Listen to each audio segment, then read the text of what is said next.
So hi everyone, I am Molly Lotz. I'm the Director for Research Training Initiatives in the Graduate School. And I'm joined this morning by Dr. Kimberly Bell from the Center for Excellence in Learning and Teaching. And we are here to talk to you about the hidden curriculum, or in other words, the stuff that will help you as you navigate this start of your graduate school experience. We know that all of you have invested a great deal of time, a great deal of money, a great deal of just energy in committing to your graduate program. And so we want to give you the best possible chance to make the most of that experience and really set you up for success. So the session today will be about all of the kind of things that you might want to know that maybe wasn't covered in the online graduate school orientation that maybe you haven't heard talked about in your program, but that we can help you kind of connect those gaps a little bit. So today, as I said, we're going to talk about what is the hidden curriculum, kind of what do we mean when we talk about that, and how to kind of recognize where there might be a hidden curriculum that you need to kind of figure out. We're going to talk about some common unspoken expectations in academia. We're going to identify some resources for career development and mentoring and effective communication that you can take advantage of throughout your graduate program so that you can get some of those other skills that might not be covered in your kind of formal graduate education.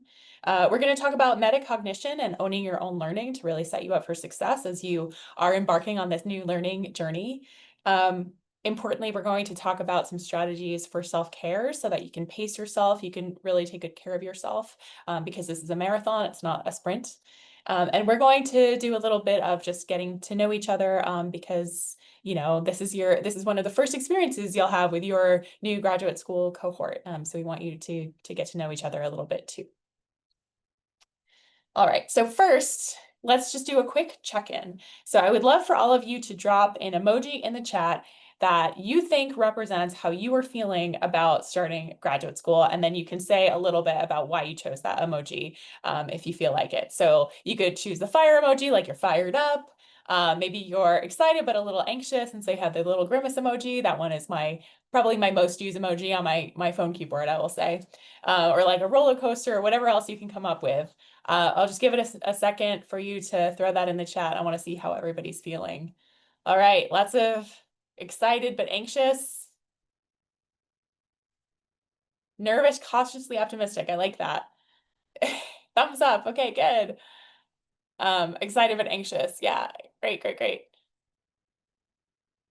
Oh, some folks sweating, some folks melting, laughing. Can't believe this is happening. Oh, I love that one. Oh. All right, a lot of excitement, a lot of nerves. Ready to get moving. Perfect. Nice. All right. So it sounds like we've got some great energy in the room, like energy that's moving in a lot of different directions, but still lots of great energy that we want to capture and kind of build on that momentum. So let's get started. Talking about the hidden curriculum. Okay. So the hidden curriculum is kind of set in opposition to or behind the formal curriculum. And so when we talk about the formal curriculum, those are the classes that you are taking, the things that you will find in the graduate catalog that are on paper and make up your graduate program. So classes, research projects, exams, internships, all of those formal experiences that make up your education in your graduate program and that lead to the completion of your degree. And so when we talk about the hidden curriculum, these are the things that will not be in the catalog because they're the kind of unspoken rules or expectations and kind of like social norms that influence kind of how you're going to progress through your program. So unfortunately, traditionally graduate education has not been a kind of straightforward path of like complete these courses and do this research and like take these exams and then you're all set. There's a social aspect to it too. There's a culture within each program that you have to kind of navigate to be able to figure out what you need to know in order to move to that next step. And as much as possible, the graduate school works to act against that and to make sure that all of those implicit things are as explicit for you as possible. But there's still, in any culture where human beings are involved, there's a little bit of just kind of figuring out how to be in that space. And so the hidden curriculum, for example, is like, how do you build relationships with your mentors, right? How do you find advisors and find the people who are going to be in your corner? How and when do you ask for help when you need it? And like, what are the kind of unspoken rules about asking for help? How do you receive constructive feedback, right? How do you recognize when feedback is constructive? What do you do with that feedback? How do you respond to it? How do you navigate departmental politics, right? Because, inevitably there are departmental politics that arise. So how do you kind of find your space there as a graduate student? What are the expectations in your program for publishing, for networking, and for self-promotion, which can always be a little bit difficult to figure out for the first time? And how do you access resources outside of your program and advocate for yourself in order to develop the skills you need to succeed in your program outside of what you're learning in like a formal classroom environment? So the hidden curriculum skills and knowledge that students you kind of are expected to pick up on your own. But of course, we don't want you to have to learn these things only on your own. We're here to help you kind of understand what you'll need to figure out as you get started. So if you're interested in this idea of the hidden curriculum in graduate school, there's a fabulous book on the topic called A Field Guide to Graduate School, Uncovering the Hidden Curriculum. And we'll talk about it a lot in the session today, but also if you want to kind of get more of an insider view of what we're talking about and what you might need to look out for, do take a look at that book as well. The one thing about the hidden curriculum that I want to stress is that unfortunately, it's a way that students who have a kind of prior exposure to higher education, to graduate education, so if you have somebody in your family who's gone on to a master's degree or a doctoral degree, or you have another kind of informal network that you can draw upon, that gives you a great advantage to somebody who maybe is a first generation graduate student. And that's really an unfair advantage, but we are going to help you kind of work against that and figure out how we can level the playing field a little bit more to ensure that all of our graduate students get what they need as they're starting their program. What you really need to navigate that space are strong resources, and so that's what we're going to provide you with today. So I'm going to start up. I would love to know kind of we know that everybody's excited, everybody's a little bit nervous, different degrees of that, but I would love to know kind of what is on everybody's mind as you're starting your graduate program. So I just launched a poll. We would take just a second to let us know what you have the most questions about as you're starting. Is it building your mentoring network? Is it figuring out all of this academic jargon that people are talking about and what they mean and what the acronyms are? How to develop your writing skills, how to stay on track with your coursework, figuring out funding, or thinking about publishing and promoting your work.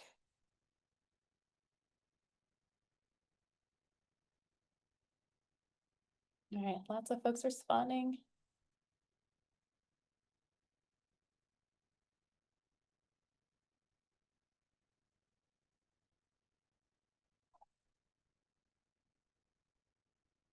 Looks like about 3/4 of you have responded already. I'll just give it one more sec.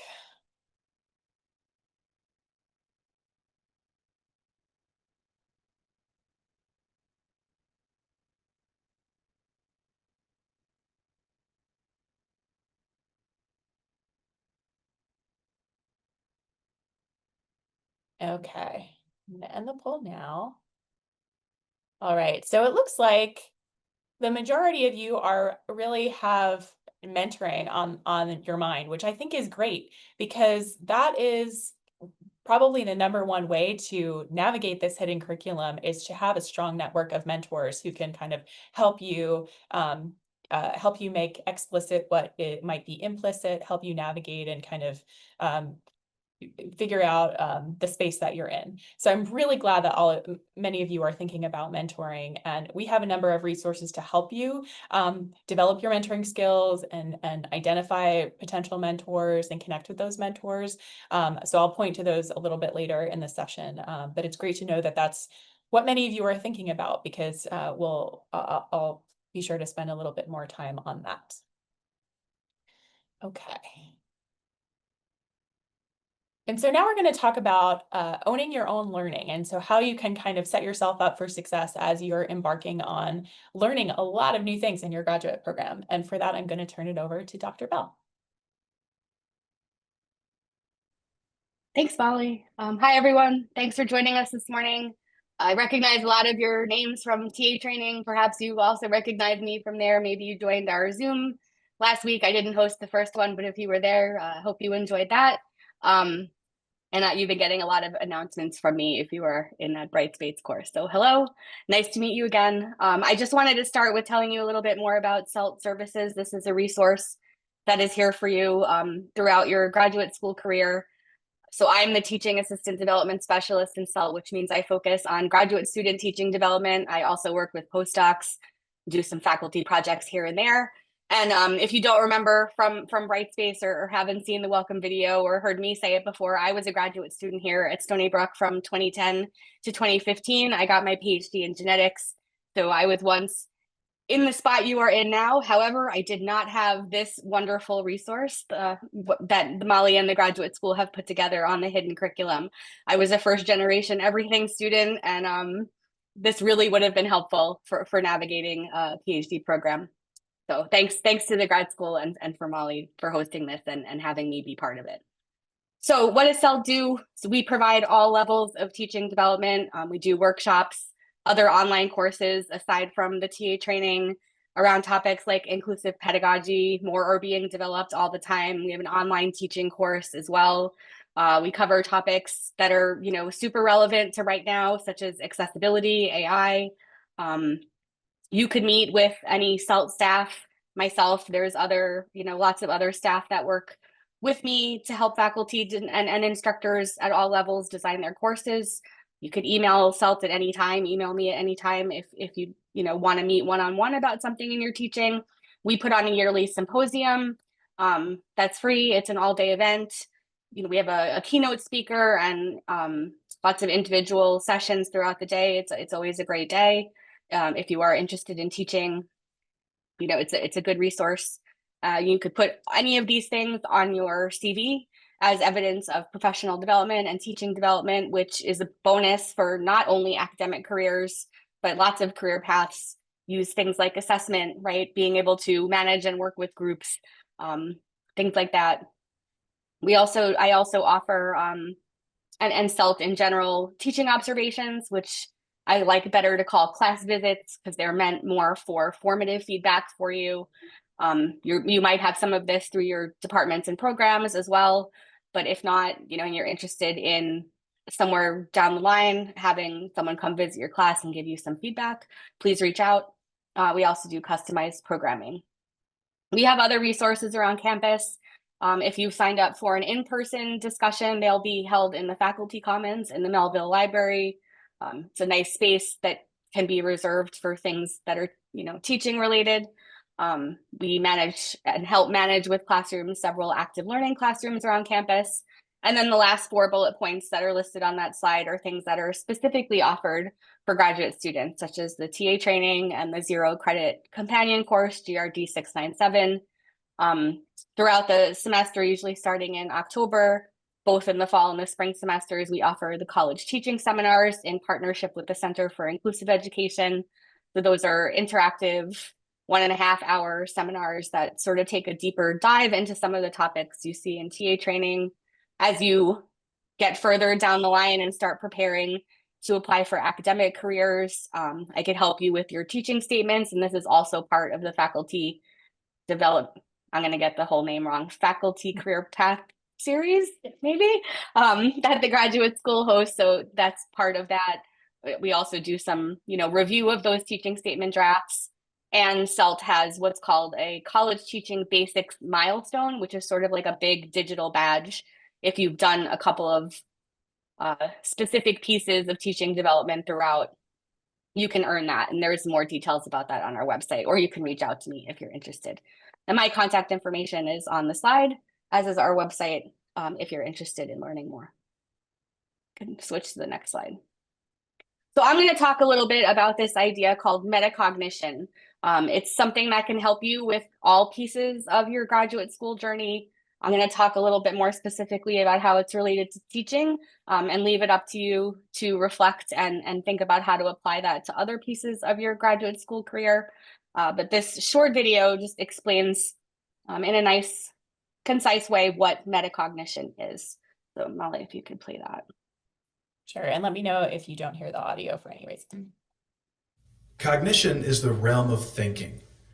Metacognition is the realm of thinking about thinking, not thinking about the phenomenon of thought in general or the nature of knowledge in the philosophical sense, but reflecting on your own thinking process. If cognition is what happens in your mind while you're engaged in learning, metacognition is what happens in your mind when you're engaged in monitoring and managing your learning. Consider painting a self-portrait. There are two levels of activity. There's painting, the touch of the brush to the canvas. Then there's meta-painting, the painter's awareness and regulation of the painting. As the metacognitive painter reflects on his work, he draws on his knowledge of painting in several ways: an awareness of what colors complement each other, an understanding of which brush strokes produce different effects, and the discernment of when to apply different techniques and use certain brushes to achieve the desired result. The reflective painter also manages his own painting as he goes along. He is mindful of how he plans to use the space of the canvas. He monitors his progress to make sure he is staying on track. And he evaluates his work, constantly checking that the paint on the canvas reflects the image on his mind and in the mirror. Whether it's painting or the knowledge and skills of any other discipline, we want our students to not only be critical and creative thinkers, but also to become reflective about their learning. As students face an ever-increasing demand on their attention and an ever-broadening world available for consideration, an important part of helping them think for themselves is helping them think about their own thinking.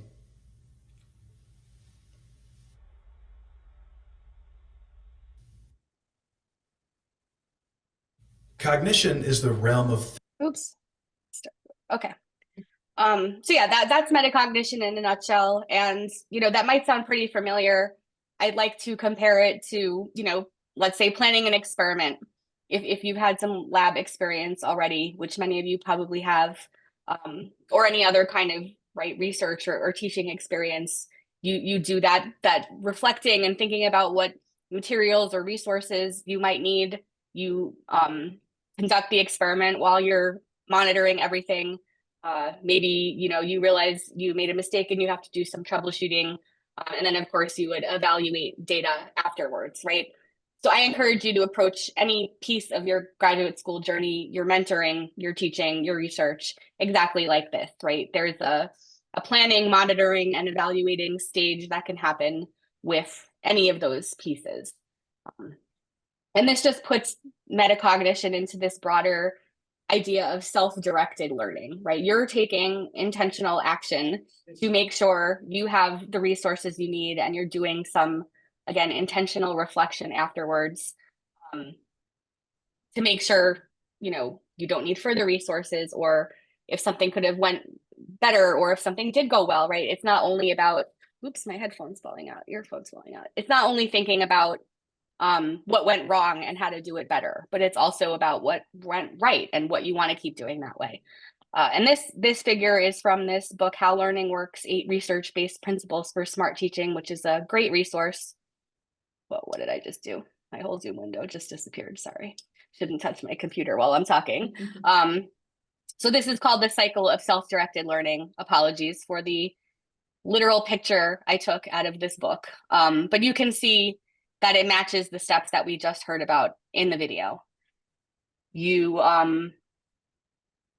assess the task that you have to undertake, right? Every student, every learner comes with beliefs about intelligence and learning. Of course, this impacts every piece of this. If you have more of a growth mindset, let's say, right? And Molly, I don't know if you're going to talk about that more here.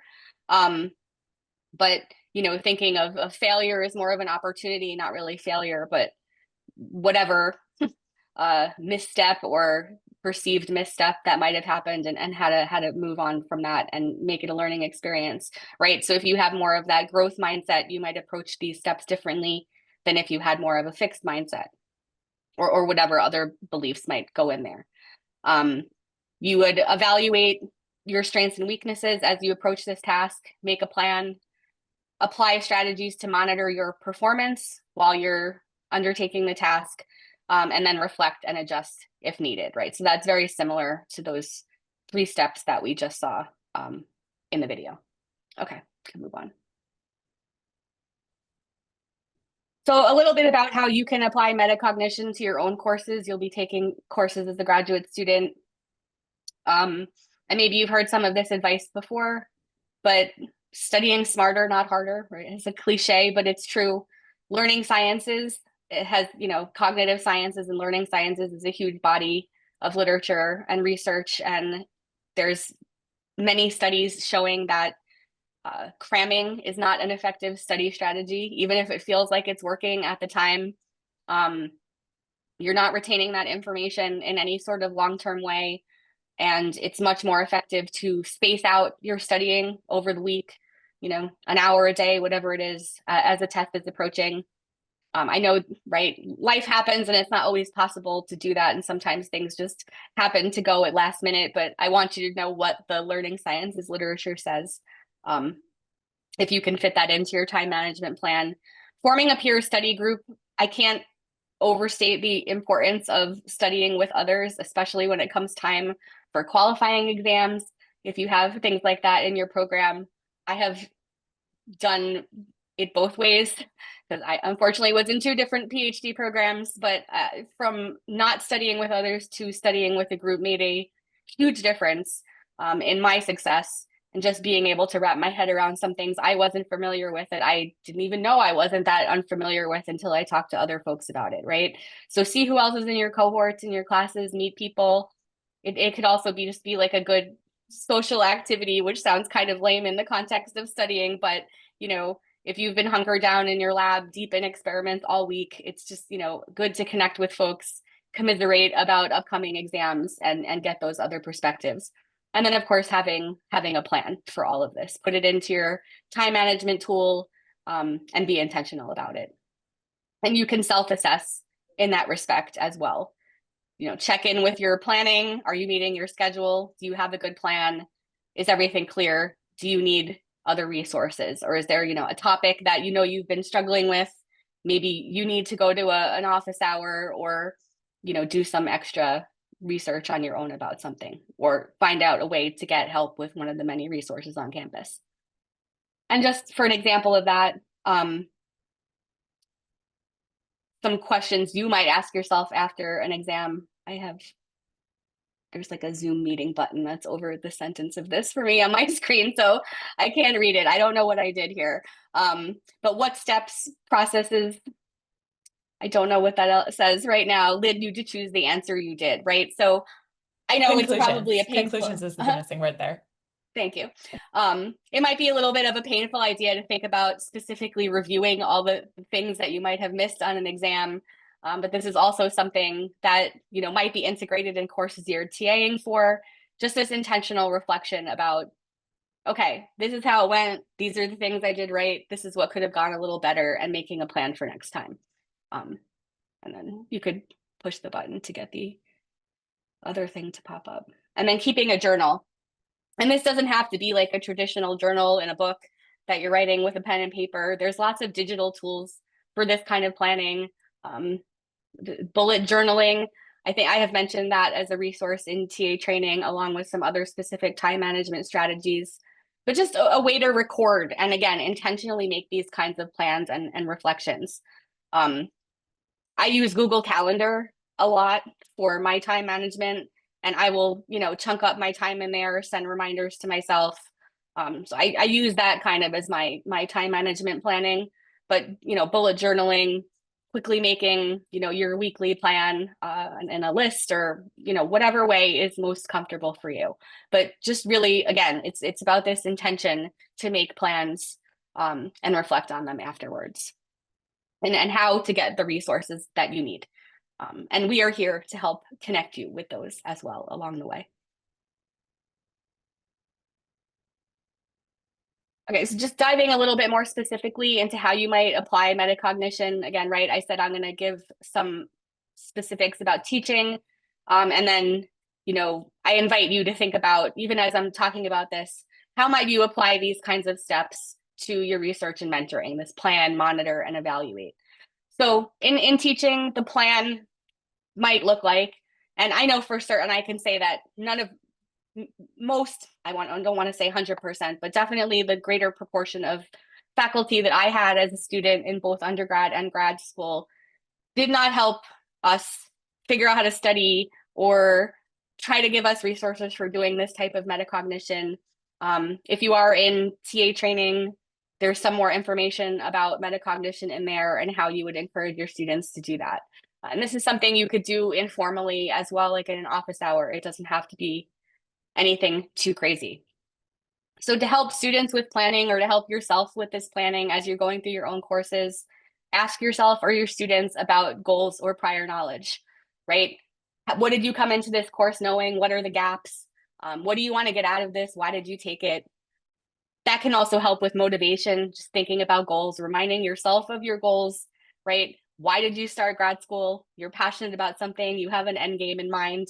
You're probably going to have to remind yourself of that a few times over the course of the years, particularly in challenging times. But you had reasons for doing this. You got it to keep your motivation up.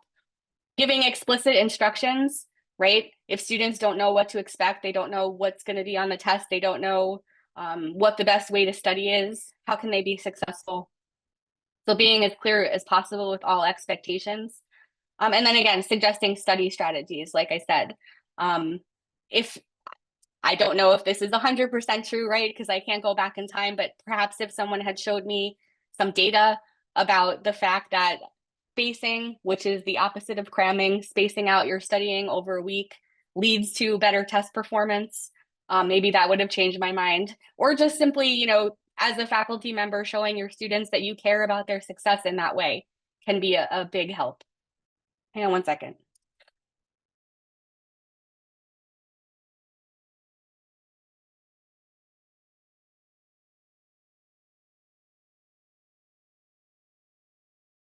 Sorry, I'm getting over a cold. And then for that monitor piece, asking what was challenging. You might have students pair up after a question that they're confused about and discuss, and then reflective journals and worksheets.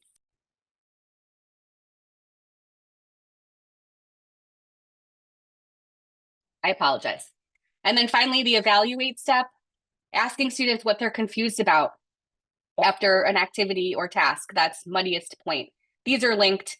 I think the slides will be shared at some point. You can check out more about this. Exam wrappers is that sort of intentional going through exams afterwards for what was incorrect and how to correct it. And then this is a jargony term, which just means reflecting on what you knew before and after an experience at the end of the experience. So again, I encourage you how to think about how to apply these steps in other pieces of your graduate school career. And I hope it leads to your success as well as your students. Great. Thank you so much, Dr. Bell. And so now we're going to talk a little bit about a path you can take now in your first semester of graduate school that can really set you up for success in your subsequent semesters. And we call it the graduate student on-ramp of professional development opportunities. So these are just some things that you can consider doing in your first semester that will really give you a good foundation, along with the tips that Kim shared as you embark on your graduate program. And you don't have to do these all in your first semester. It's not like if you miss one of these steps, you'll be kind of at a disadvantage. You can do these at any point in your graduate career.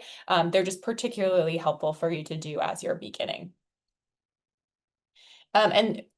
these are all kind of housed under our Office of Graduate and Postdoctoral Professional Development in the Graduate School, which is the office that I am in, along with Dr. Kathleen Flint-Am, who's our Assistant Dean for Professional Development and Postdoctoral Affairs, Dr. Ashley Staples, who is our Director for External Fellowships and Scholarly Development. So if you are pursuing external funding at any point in your graduate career, Dr. Staples is somebody that you will want to get to know and talk to, and she has a number of workshops that are relevant to that, along with Vernon Caldwell, who's the assistant director in that space. And then you might also see emails from Nicole Taylor-Peters, who's our graduate assistant in our office, and does a lot of the behind the scenes work and communication. And so in our office, we focus on helping graduate students and postdocs develop skills in research. We know that you're doing research in your graduate program, but to kind of help you supplement those skills and develop those further, we have some opportunities for you to do that I'll talk about. We do a lot of career exploration and preparation, so helping you think about diverse career pathways that you might want to pursue, and think about finding a career pathway that fits you well, fits your values and skills, and helping you prepare for that with the skills that you'll need. Developing your professional communication skills, being able to, at the same time that you're developing your research in your graduate program, helping you build the skills to talk about that research to a general audience, so that when you go on the job market or you're talking about your research in a number of different contexts, you'll have the ability to do that and to kind of translate your findings across a range of audiences. And then importantly, also helping you find some community and well-being. As Kim mentioned earlier, sometimes you can be, in the lab or in your books, like really deep in your research on your own. And it's great to have a community that you can plug into to make sure you're balancing that with some social and self-care needs.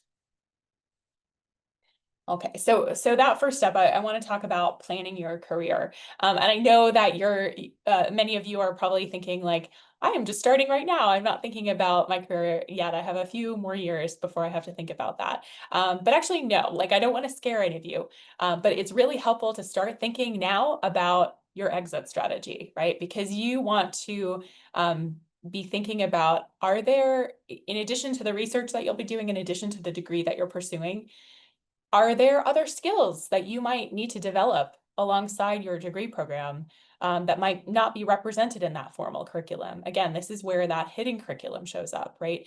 You might need to do some other kinds of workshops, some other kinds of experiences, some other kinds of thinking through what you'll need to find the career that really fits you well, and then to prepare yourself for that. And so that's where our office comes in, is helping you pull together those resources. I know that it's a difficult time in academic research, especially for those of you pursuing a research career, even for those of you pursuing an industry career. These are uncertain times in terms of being able to plan even a year out, but we still encourage you to have a plan. We don't encourage you to like have a plan that you stick to no matter what, because the reality is that we need to stay nimble, we need to stay flexible with the times. But not having a plan is going to set you at a disadvantage if you're not prepared with the kind of skills that can translate across a variety of markets. So what we really encourage you to do in our office is to think about first what your values are, where are the skill strengths and skill gaps that you might think about putting your energy towards in these next few years. And then how might you remain nimble and remain flexible, and have, like a plan A, maybe a plan B, maybe a plan C, DE. And so as you're thinking about what your next steps are for your career once you finish your degree, we want to help you think through how to pivot if needed, but also how to really invest in that plan. And the way we do that, the primary tool that we use for that is an individual development plan. So some of you may have heard about an IDP before. Some of you may be required to complete it as part of your program because NIH and NSF requires IDPs for all trainees. So if you're funded through one of those bodies, you'll probably need to do an IDP. But even if it's not required for you in your program, we highly recommend that you complete an IDP at least once during your graduate program, because it's really your annual strategic plan. It's a place for you to define your long-term and short-term career goals so that you can then define some actionable steps you can take to achieve those goals.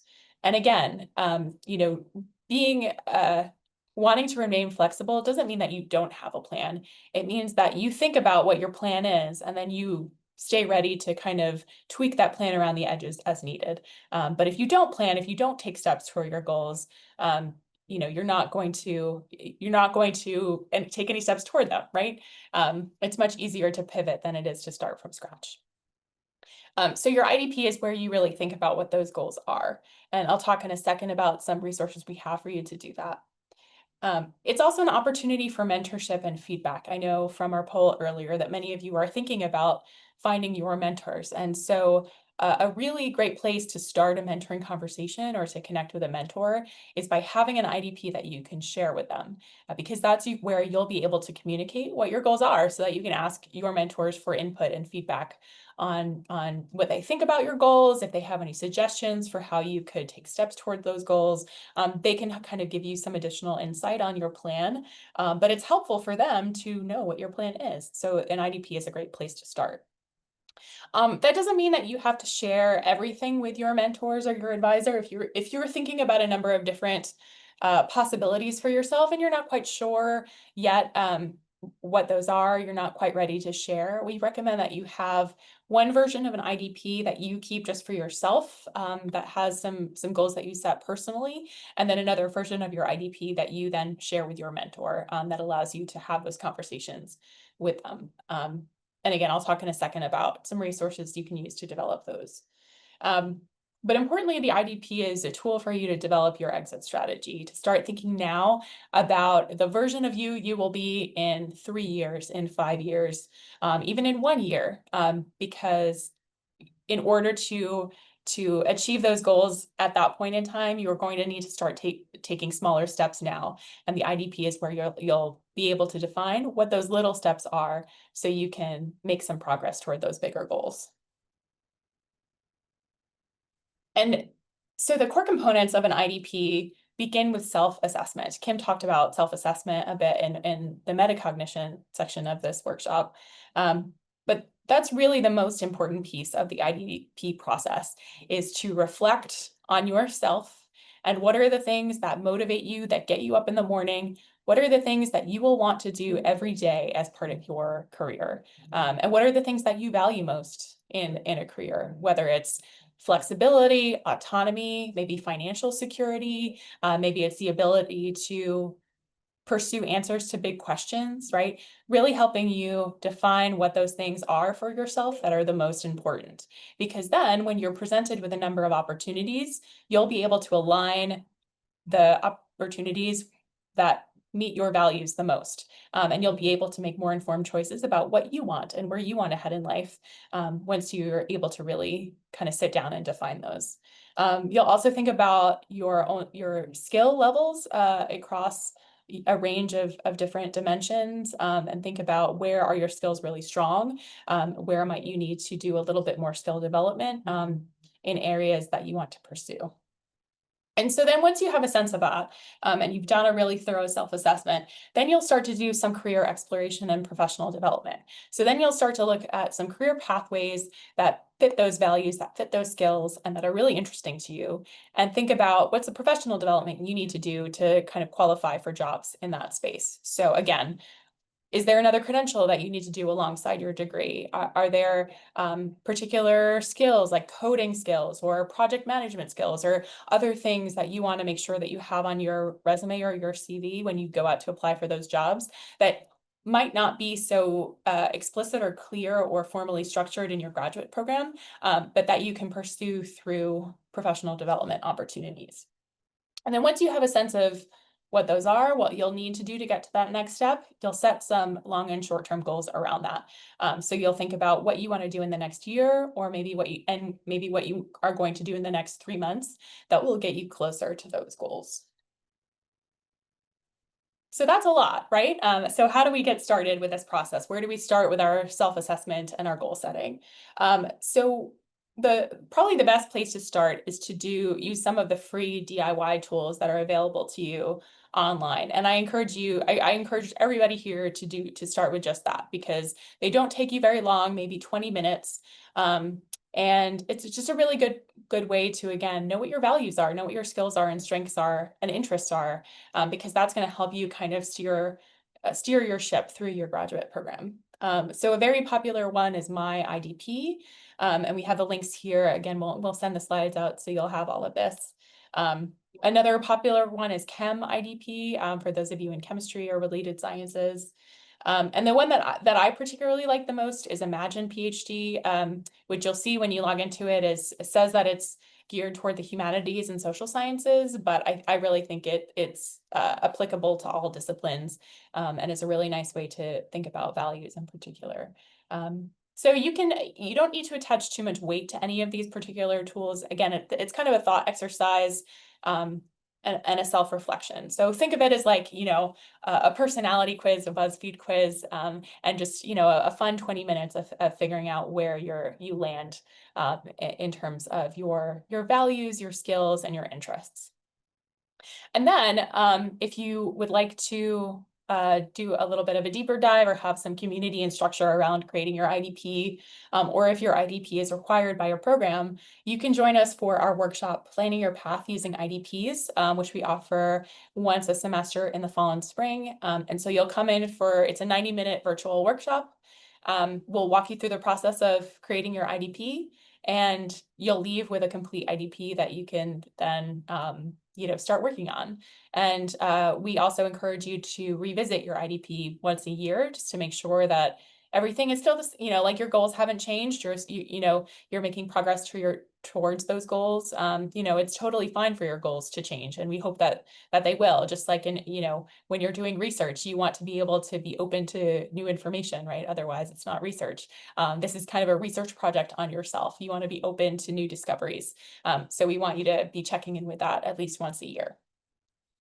And then if you would like some more of an in-depth kind of structured approach to your career exploration, we encourage you to participate in our Exploring Career Ladders program, which is a 7-step peer-mentored program around your professional development. So it's a great way to find a cohort of fellow graduate students who are also thinking about career development.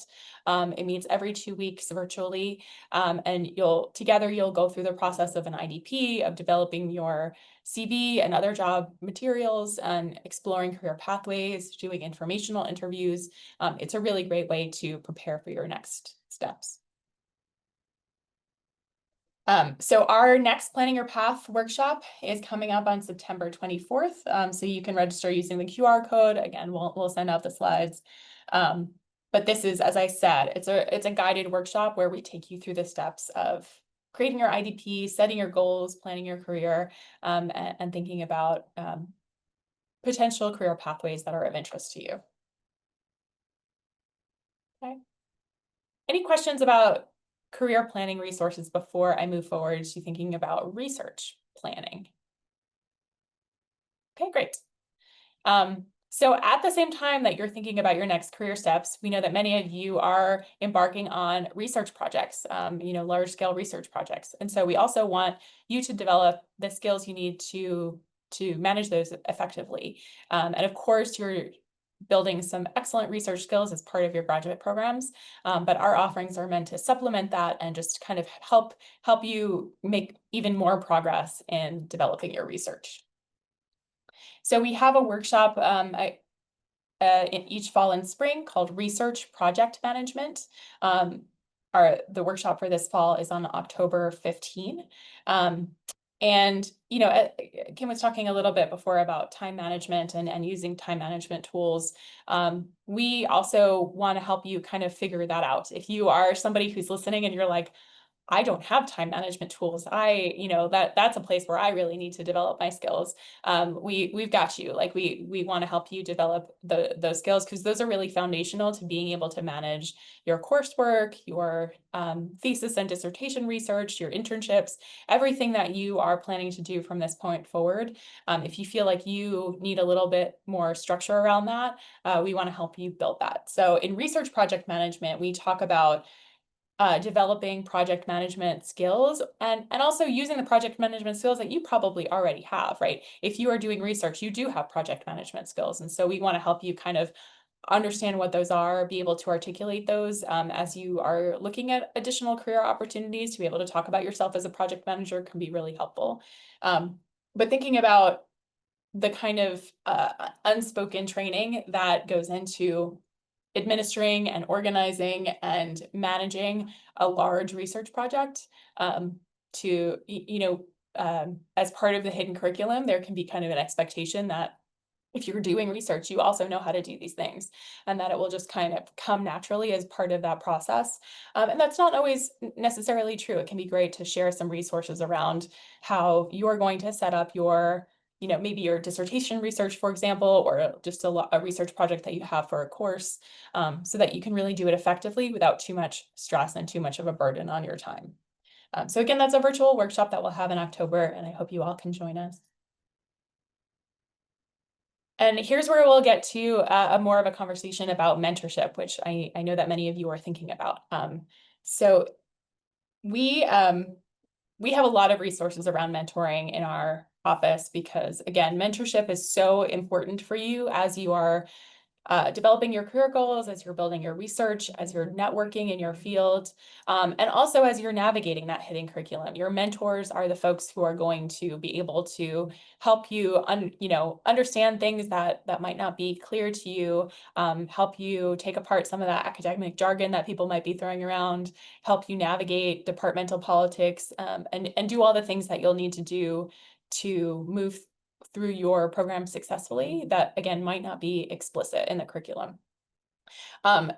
So we think of mentoring as a collaborative learning relationship that proceeds through purposeful stages over time, with the primary goal of helping mentees acquire the essential competencies needed for success in their chosen career.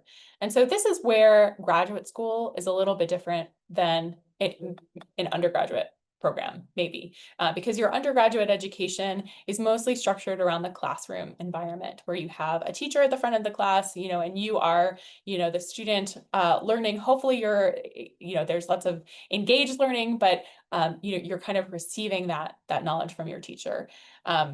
In graduate school, it's more of a collaborative process with your mentor, where you are more actively engaged in your learning, and you are even creating new knowledge through your research. And your mentor is somebody who is really actively involved in guiding you through that process. And mentorship does not stay the same throughout that process. As this quote points out, there are stages of mentorship where, at the beginning, your mentor might be more involved in your progress. And then as you learn more and you gain more confidence in your research and your career development, your mentor might pull back a little bit and allow you to develop more independence. We also encourage you to not just have one mentor in your graduate program, because no one person can be everything you need to learn through your program. You want to have multiple mentors. You want to have a network of mentors that you can draw upon for the different things that you will need from them. Again, to acquire those essential competencies that will complement everything that you are learning as part of your graduate degree. So I want to, again, take a moment to think about, I just referred to all the ways that we might be mentored, socially, intellectually, formally, in terms of a research project. And I want you all to think about, for 1 minute, about one important academic or career goal you want to achieve in this academic year. So by May, what's one thing that you will want to have under your belt? So just take 1 moment to think about that, and maybe write it down on a piece of paper next to you.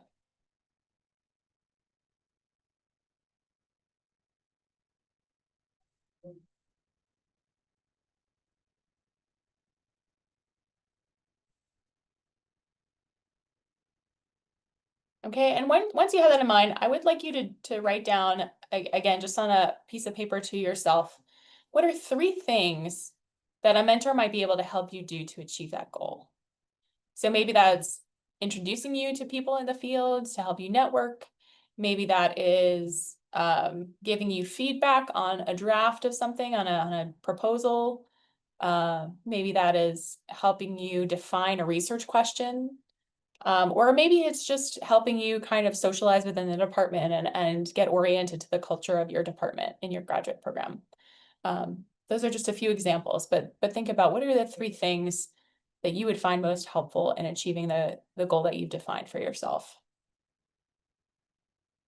All right, and as you're doing that, if you would like to share 1 or 2 of those in the chat, I would love to see some of the things that you're all thinking about.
All right, I don't see anybody volunteering to share, and that's okay. It's fine to just keep things to yourself. Oh, there we go. Feedback or guidance on applying for fellowships or scholarships. That's a great one.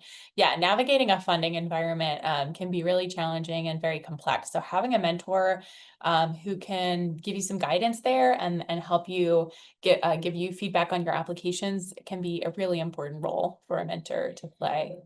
A topic for your project, right? Excellent. Work with others. Awesome. Yeah, interpersonal topics is a great place to look for mentorship. That can be really, really helpful. And again, an example of that, hitting curriculum, developing good research questions, wonderful. Yeah, steer you toward the right text. Yeah, I mean, one really powerful mentorship technique is just to say, like, read this, right? Point you toward the resources that you need. Work-life balance, that's a huge one, a huge one. Yeah. And again, that's a place where you might need multiple mentors, right? You might have a great, like your advisor might be a great mentor in terms of steering you toward the right resources, but maybe that person has a terrible work-life balance and can't be a good role model for you in that respect. So that's where you look for other mentors, maybe in your department, maybe across departments. Think about defining your mentoring needs will allow you to be able to find the people who can meet that specific need. And again, that's probably much more than one person. All right, these are amazing goals. You all have a great year ahead of you, I can tell. And you're doing a great job about thinking of how you might want your mentor to help. And feel free to be clear about that with potential mentors. You can be very explicit about, like, I need help with this thing, and I think that you would be a great person to help me with that. So that can be a great way to start that conversation. And again, an IDP can be a helpful tool to kind of just start that conversation and open communication with that person. All right, these are all great in the chat. I'm gonna move forward just for the sake of time. But I want to encourage you all, again, as part of that graduate student on-ramp, to think about attending one of our sessions on research mentor training.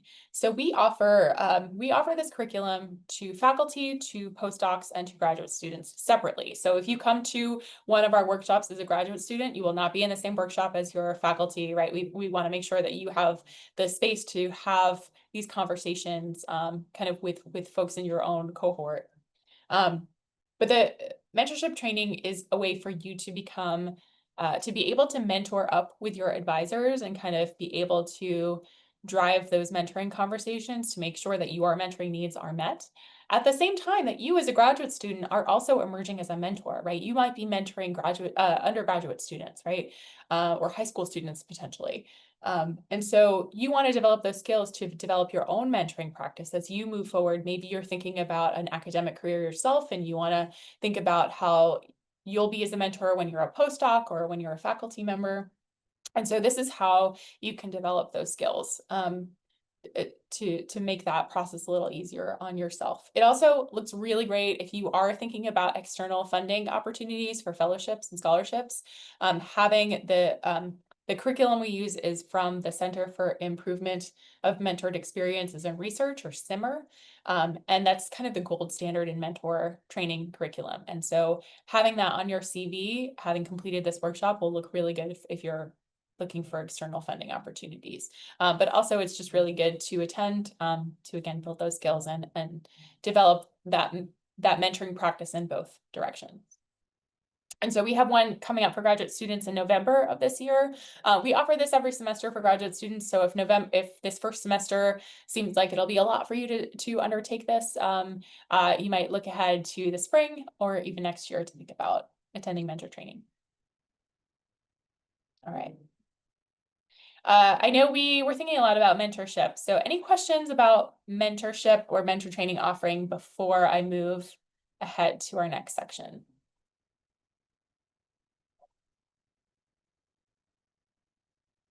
No? Okay, great. So I'm going to move ahead to talking a little bit about academic jargon, which is another one of those aspects of the hidden curriculum that can kind of trip up new graduate students. So we're going to talk about that a little bit. And this is a quick little video just to give you an overview of academic jargon and kind of why it's important, but also something that we need to navigate. Let me know if you can't hear the sound.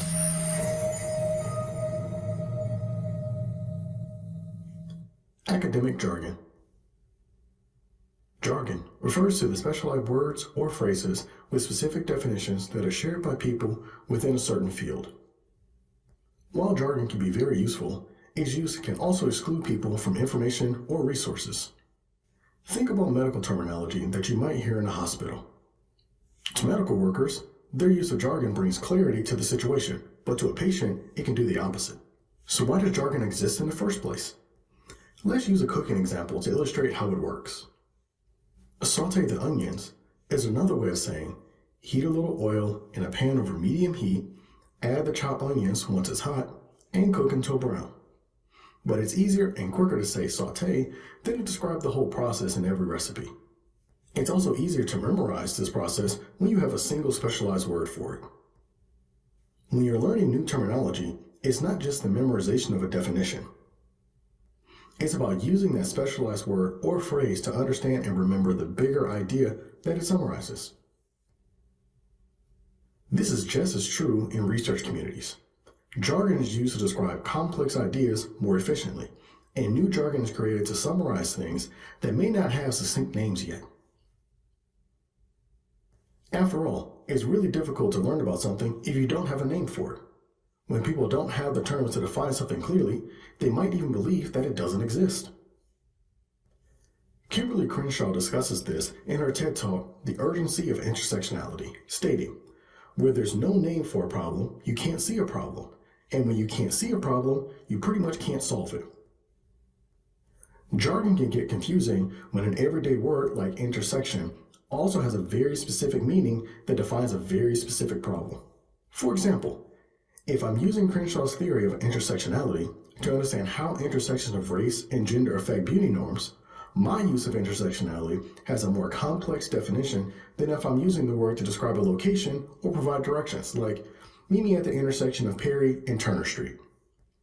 This need to describe complex system of ideas with just one word or phrase is why you run into so much jargon throughout your academic career and beyond. Knowing the words that experts use to describe something will also help you search for more information about it. So the next time you're faced with new vocabulary, consider, when is jargon useful and necessary? When is it just being used to exclude people from conversations or information? And how can specific words help you unlock broader concepts?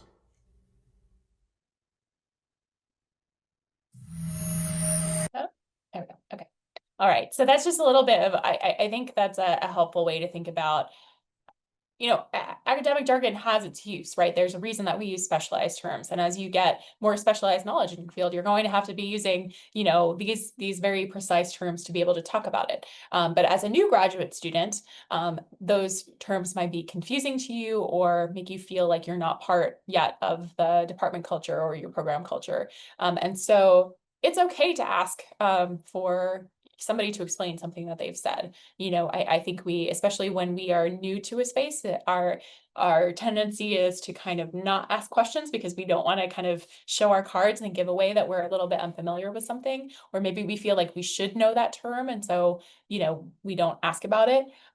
But really, you're a graduate student, you're here to learn, and it's totally okay to ask questions. Even past the graduate student career stage, asking questions shows that you're engaged, that you're an active listener, and that you're really invested in learning. So if you're confused, somebody else in the room probably is too. And so you're being the hero by asking the question, right? And your faculty are human beings too, especially for folks who have been in their career and working with their research for a long, long time. They have something called the curse of knowledge. And that's something the video kind of alluded to when they're talking about a recipe, right? So if you were to explain to somebody how to make a peanut butter sandwich, right, who's never done it for the first time, it would be a little challenging for you, right? Because you have to really think through the steps that might seem like, you've made a peanut butter sandwich so many times, it might feel like, your brain kind of skips over the steps because it seems so obvious to you. But for somebody who has never done it before, like, there might be things that they don't know that if you skip a step, like they might be struggling with that process, right? And your professors are going to have the same thing, right? They're going to be trying to explain something to you that they've been doing for a very long time. And so they might not know where they're being confusing, and you're actually helping them by helping them understand where they need to explain more. So don't be shy about asking questions. I do understand that it can feel risky sometimes. So, use your judgment there. Like maybe you talk to somebody else in your class or in your cohort, and ask around about something if you don't feel comfortable asking directly. But in most cases, asking the question is the best move. And so now I'm wondering, from all of you, have you already come across any instances of academic jargon in your graduate program? And I would love to know if you can identify a jargon term from your field and throw it in the chat. So I will, my field is English, and so I will throw my jargon term in the chat, which is reify, which is something that when I started as a graduate student, I did not know the definition of that term. And, I got comfortable using it, but it was something that seemed very kind of scary and unfamiliar to me when I was in my first semester. All right. We don't know any history. What about other folks? CBT? Okay. Yeah. Definitely a jargon term because I'm outside your field and I don't know what those letters stand for. So sabbatical, that's a good one. Yeah. Squash commands. What field is that? For squash commits, what fields are you? Computers. Okay. Yeah, BME. Squash commit sounds like a sports term to me, like the game squash. So interesting. I'm going to Google all of these when we get off the call because now I want to know what they all are. All right. So these are great examples of jargon terms. And synchronous. Yeah, that's still a jargon term because it probably means different things. Like I'm understanding that term differently than you are in your field. And so, that qualifies as jargon. Buildings Roman, that's a great one. Yeah. Awesome. All right. So you all know what the jargon is. And again, it has its place, right? Sometimes it's really important to have that specific term for exactly what you mean. But don't be shy about kind of, asking to clarify, or, there's no shame in also like Googling something on the side if you're not sure what somebody's talking about. I've definitely done that. Syncretism. Nice. I like that one too. All right. So I'm going to move forward into the section of this workshop where we talk about self-care in graduate school. It is so important because, You're going to be doing a lot of work, and that's great. We want you to work hard. We want you to learn a lot. We want you to do great research, but we also want you to take care of yourself and make sure you're balancing all of that hard work with rest and play and, recharging, because it is really a marathon. It's not a sprint. For those of you in doctoral programs, right, you're looking at, 6 or 7 years of this endeavor. And so we want to make sure that you are pacing yourself accordingly.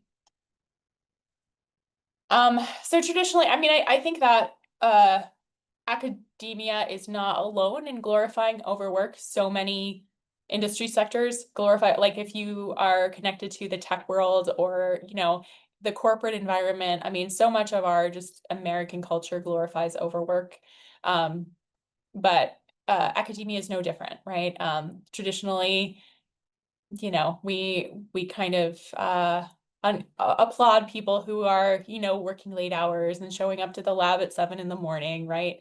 But that doesn't mean that that is the best way to do high quality research. And in fact, it's not, right? In order for you to really think clearly and to, make good decisions in developing your research projects and absorb information, as Kim was saying earlier with learning, right? It seems like cramming into the late hours of the night is the most effective way to absorb information, but actually it's not. Your brain is not desired to work that way. And so pacing yourself over time is the best way for you to learn. So just because you might see, working really hard and really long hours as the best way to move forward in your program does not mean that that is true. So you might not be able to find a perfect balance in every day, right? There might be some days where you have long hours, but we want to think about the holistic picture and how to stay grounded and human while you are navigating the demands of graduate school. And also potentially, especially as you're moving forward in your research and you're moving out of the coursework stage, it can be kind of isolating, right? If you're doing research on your own. And so that can kind of compound the effects of stress and the demands of the program. And so you want to think about how to balance that so that you are really creating a sustainable path for yourself towards your program. So we're going to talk about self-care in a variety of different domains. And the first one is your mental and emotional self-care. So important to set boundaries around your work hours, right? Think about what is a sustainable schedule for you. This might be the first time for you that your work is largely self-driven, right? Maybe in your undergraduate program, most of your work was dictated by your classes, right? And exams that you had. In graduate school, especially as you're moving out of your coursework stage, you're going to be the person driving the amount that you work in most areas, right? You probably have maybe you have teaching obligations, you have other things that you need to do. But for your research, you are the person who will probably be making those decisions about how much you're working.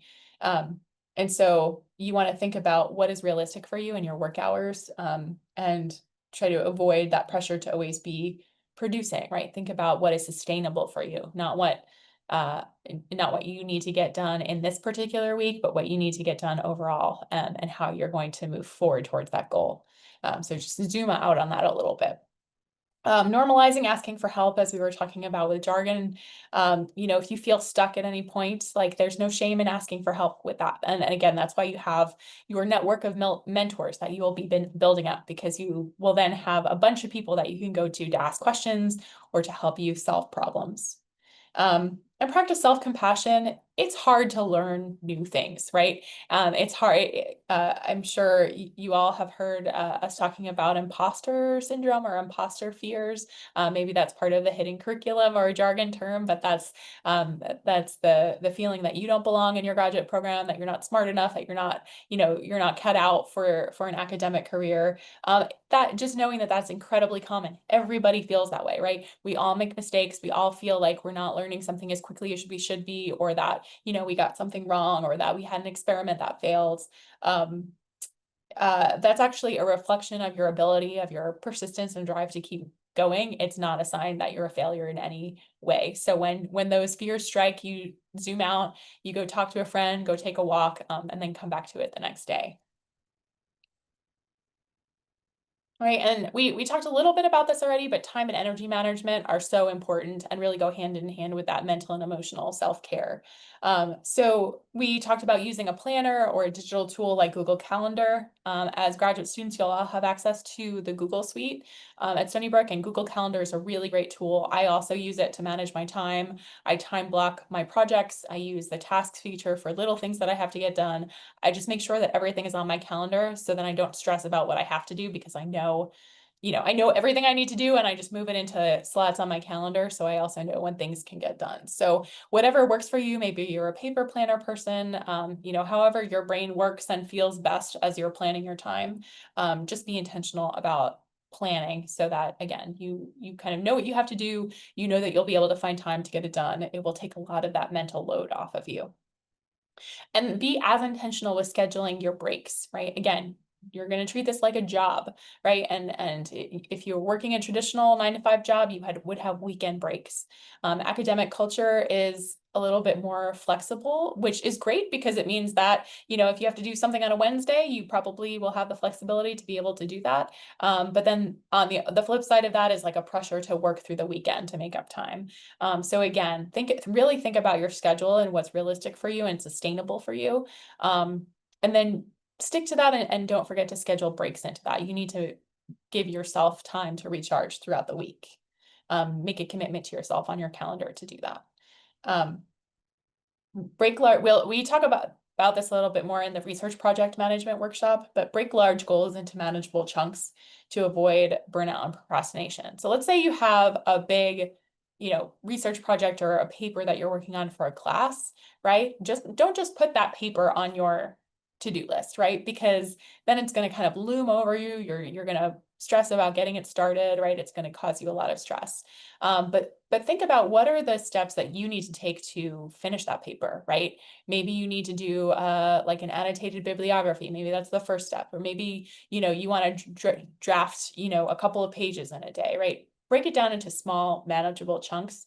Put those chunks on your to-do list or your calendar, and then you will know exactly, how to get started and how to connect those small pieces into the larger project. And don't forget to celebrate those small wins, right? So when you do make progress toward a goal, you do finish that draft, or you complete your courses in your first semester, right? Make sure you celebrate those wins. Go out with your friends, fit in an extra, exercise class or something, go for a run. Whatever it is that recharges you, make sure that you are being your own cheerleader and encouraging yourself because it's really important.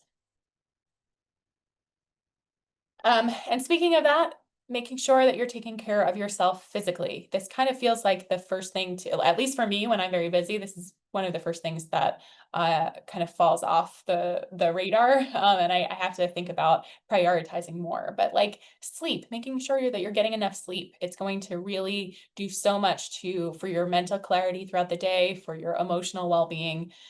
We really don't give sleep enough due for all the work that it does. So make sure you're getting at least 8 hours a night. Move your body in a way that feels best for you, right? You don't need to be running, 5 miles a day, but just make sure that you're incorporating any kind of movement that helps you feel good in your body, because that's also going to help you, think more clearly and just feel better as you move through your day and reduce your stress. Eat as regularly and nutritiously as you can. I know that's hard when you're a graduate student, especially when you're on a graduate student budget and you're busy. But try to, we always serve food at our events, so come to our events and make sure you get lunch that day. Having good nutrition is really important, and coffee does not count as a meal. I need to tell myself that as much as all of you, but make sure that you really are refueling your brain, because otherwise it will not work for you. And stay hydrated too. So get a water bottle, bring it with you, and make sure you're just hitting all of those physical points. And social self-care, I've referred a couple of times to just finding community. We try to do a number of social events to kind of bring graduate students together, because we recognize how important that is, not just to your own well-being, but to your ability to kind of plug into your community here and to learn from each other as much as you're learning from your professors. So So find, as you're moving through your classes, as you're getting oriented in these first few weeks, start to find your peer support network, make friends, introduce yourself to people. You know, if you're somebody who's on the shyer side, like I am, kind of encourage yourself to like reach out and say hi to somebody, even though that feels out of your comfort zone. You know, because those are going to be the people that you're going to call upon later in your program to vent, you know, to vent about a class, particularly hard class, or problem solve an issue. You know, as we're talking about a network of mentors, right? Your peers are also your mentors, right? It's not just faculty who can be your mentors. So find the people who can be in your corner as you move through your program and your next steps. And, you know, make time for your non-academic connections, stay connected to your family, to your friends. You know, make sure that you have a life outside of your graduate program, because that will feed you as well. And I know everybody is, you know, time is precious to everyone. So multitask when you can, you know, have, Kim was talking about having study sessions. Like that's a great way to kind of socialize and, you know, do some work for your graduate program. So maybe you have like a paper you need to write. Do it with a bunch of friends and go to the library and write a draft together. That's a great way to just make sure that you are not isolating while you're in your program. And also, you know, you're going to be spending a lot of time on your research and focusing on what you're learning in your program, but think about all of the other ways that you use your brain to be creative, or, you know, just to think about things that aren't necessarily related to your graduate program. So if you have hobbies that you do, like if you like to cook, if you like to read, read non-academic texts, right? You know, do crafts, play music. Again, make sure you're getting that rest, and also getting outside in nature. You know, disconnecting from your academic space at times can be really helpful, so that you can recharge and then come back refreshed. And this one is really important. So I talked a little bit before about imposter fears and the way that we can kind of allow self-doubt to creep in, especially when we're learning something new, we're kind of moving outside of our comfort zone. And you should be. We want you to be, we want you to be challenging yourself and thinking, you know, pushing the boundaries of what you're comfortable with, because that's the space where you learn. But we also want you to be kind to yourself as you do that. And so these cognitive distortions or imposter fears or self-doubt can kind of emerge as we're doing that. And that, again, remembering that this is a normal part of growth and that everybody is experiencing this. You're not the only person who is feeling this way as you're sitting in your class. So some examples of these cognitive distortions can be like, I will never understand this, right? You know, this concept is so hard, or this experiment is so hard, I'm never going to get this. I never do anything right, right? I'll never graduate, my advisor hates me. And one of the things that we can recognize about all of these cognitive distortions, right, is that they're extreme, right?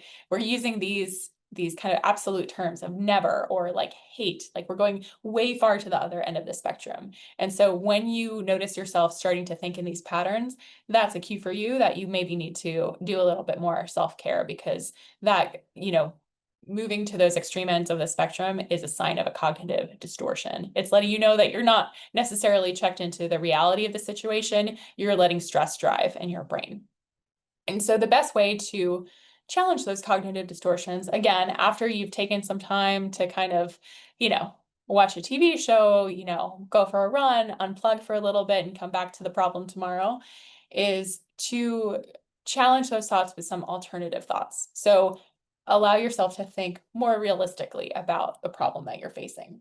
And by realistically, I don't necessarily mean that you're going to be, you know, you're going to have rose-colored glasses and you're going to be, you're going to move to the other end of the spectrum where you think that, you know, you're the best at everything, because that's probably not real. Maybe you are the best at that thing, but that's probably not the reality either. We want you to just help you get back to the middle end of that spectrum where you're connected with what's actually in front of you and not kind of the stress that you're feeling in your mind. So you can say, am I totally sure that like am I totally sure that my advisor hates me? Like, he kind of gave me a weird look, but like, am I totally sure that that's what that means? Or maybe they had a bad day or something like that. So just kind of questioning those thoughts as they come up, asking yourself for evidence, right? We're all researchers. We love our evidence, right? So what evidence do you have that you're never going to do this right? Like, have you solved difficult problems in the past? Yes. If you're here in your graduate program, you have done hard things before. And so you have strong evidence that you are capable of meeting challenges. So let's go back to that evidence, right? And then also thinking like, what's the worst that can happen in this particular situation, right? Maybe your experiment fails, right? Okay, how bad would that be? Like, what do we do if that worst case scenario happens? That can kind of help you get back to thinking along a more realistic track in your brain. And then like, again, thinking about other explanations, other things that you probably aren't thinking about because you've suddenly gotten tunnel vision, thinking that the worst possible thing is happening, and that you're terrible and you're failing and you're never going to learn anything. So helping yourself zoom out and think again more realistically about what's actually happening can really help you. And again, a mentor or a group of mentors, peer mentors, can be really helpful here because sometimes it's hard to do this for yourself. Having people who can help you challenge your own cognitive distortions and say, wait, I know you're thinking that your advisor is mad at you, but like, what actual evidence do you have of that? Maybe, maybe they just like didn't get enough coffee this morning, that is a really valuable role that a mentor and peer can play for you. Okay, and so kind of continuing along that vein, there are a number of wellness resources. If you feel like this is happening to you a lot and you're feeling really stressed and you're having lots of these cognitive distortions, start thinking about some other resources that, again, can help you have a more sustainable graduate program, can help you just kind of, navigate your own emotional and mental well-being as you do your hard work. So we have counseling and psychological services on campus. That has, some free counseling services, as well as the Krasner Psychology Center, which is, a small fee. And then, through your health insurance, you can also consult, mental health care that way. And we also have at Stony Brook Timely Care, which is a virtual medical and mental health care service. So I'll share again a link in these slides so that you have this as a resource handy, so you can refer to it later on. All right.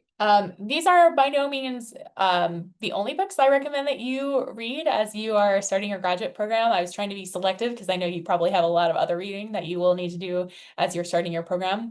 But these are just some titles that I think are really great for you to start thinking about making the most of graduate school. So I mentioned the Field Guide to Graduate School already in an earlier slide. That's a great one.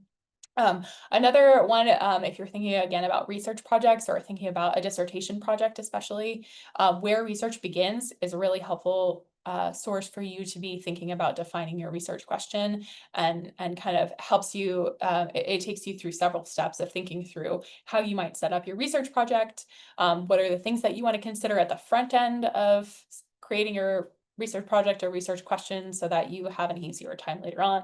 It's a really helpful resource. And then I also included the Latinx Guide to Graduate School and the Black Academics Guide to Winning Tenure Without Losing Your Soul, because again, this hidden curriculum can often disadvantages folks in marginalized groups. And so all of these resources that can make these aspects of the hidden curriculum more explicit help you just navigate through that space much more easily. And finally, should you ever need, we are normalizing asking for help in this workshop. So should you need help when you are moving through your program and you're not finding it within your particular, within your department, here are some other resources you can use for help if you need it.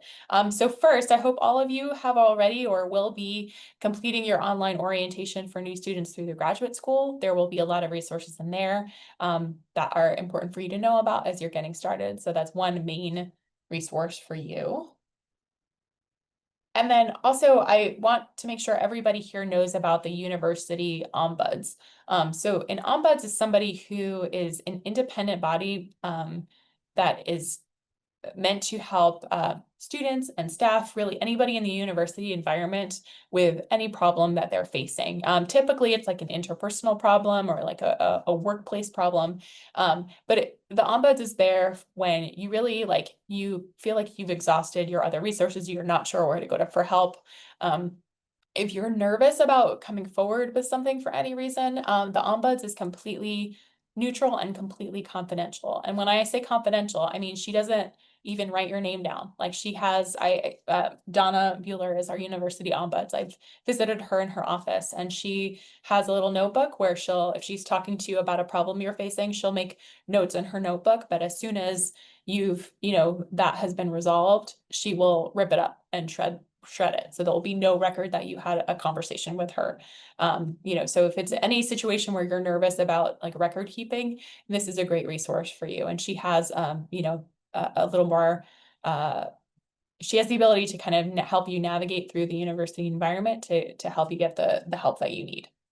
So this is an important resource for you to have, and I want you to bookmark this page should you ever need it at any point. And then, of course, our office is here to help you with your professional development and your career exploration, as well as your external fellowships advising. There's also, you heard from Kim and SELT to talk about teaching and learning experience. We also, in the graduate school, have the Center for Inclusive Education. And then as a graduate student, you're represented by the Graduate Student Organization, the Graduate Student Employees Union. There are all offices around campus, including International Student Success and Student Accessibility Support Center. So if you need accommodation of any kind, that's the place you would go for that. And then the Writing Center and Career Center for some additional professional development support for you all.